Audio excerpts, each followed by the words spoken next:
we've got you covered. From WSIL, this is News 3 This Morning. Well, good morning to you all, and thank you so much for joining us this Sunday morning. I'm Evie Allen. We continue our coverage of the deadly tornado outbreak. Officials say the death toll could climb to more than 100 people in just Kentucky.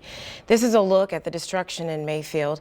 As you can see, many homes and businesses were destroyed and many trees were uprooted.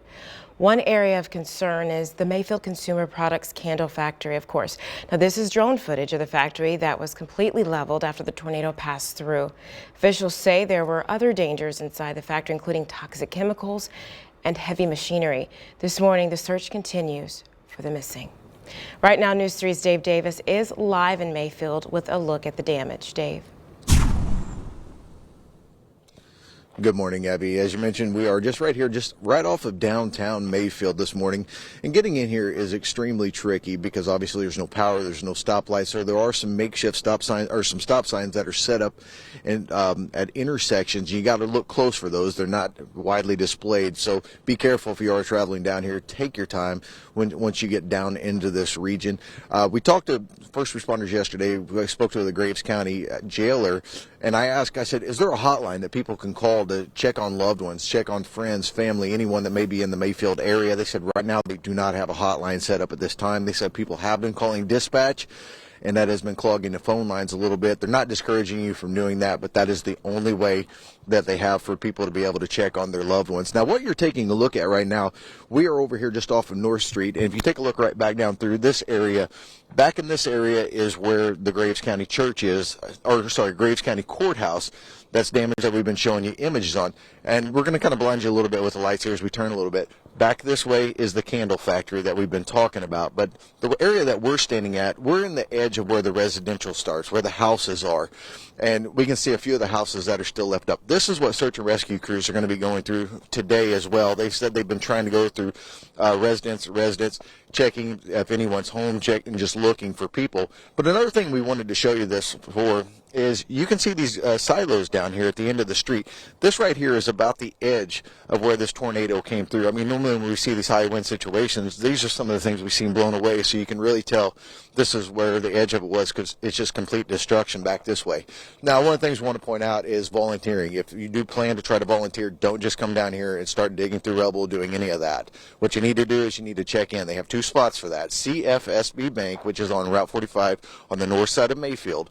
That's a check-in point. Also, the Mayfield High School is another place where they're allowing people to check in at. Also, they are accepting donations at the bank as well. And what the donations they're looking for water, they're looking for non-perishable items, things like that.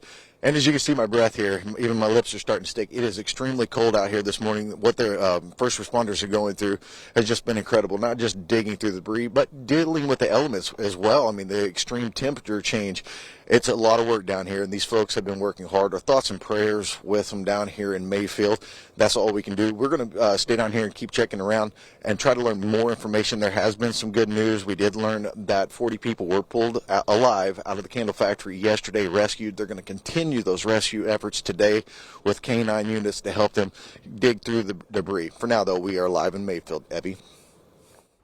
And this tornado really starting in northeast Arkansas and making its way to the north and east very, very quickly back on Friday night. Here's what we know so far, all right? It is a historic track length likely, and it will make a run possibly at the tri-state tornado from 1925. That one tracking 219 miles, and there are some estimates that put this tornado track over 200 miles as well. The National Weather Service will be conducting surveys this week to determine that and really combing through the damage, combing through the entire track. And just the National Weather Service office in Paducah alone saying they have more than 150 miles of track to survey. So be patient as we wait to see the full extent of some of the damage and get the rating as well. But damage possibly in excess of EF4, and they are likely bringing in some top experts, expecting some top experts to arrive Monday to assist in some of the surveying. Once again, these are folks that look at the damage. They look at the homes, the way they were constructed,